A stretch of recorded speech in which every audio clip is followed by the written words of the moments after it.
પહેલા મમતાની પાર્ટીમાં ભંગાણ પડ્યું અને હવે ફરી એકવાર ઉદ્ધવની પાર્ટીમાં બળવાખોરીના સંકેત મળી રહ્યા છે।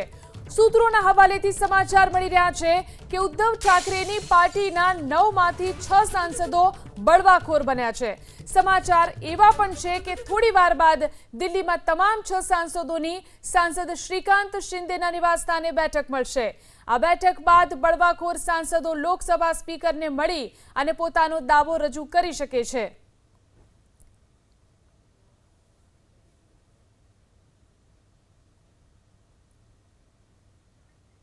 તો સૂત્રો તરફથી જે જાણકારી પ્રાપ્ત થઈ રહી છે 9માંથી 6 સાંસદો બળવાખોર બન્યા છે। આ સાથે જ સમાચાર એવા પણ છે કે થોડી વારમાં દિલ્હીમાં તમામ 6 સાંસદોની શ્રીકાંત શિંદેના નિવાસસ્થાને બેઠક મળશે।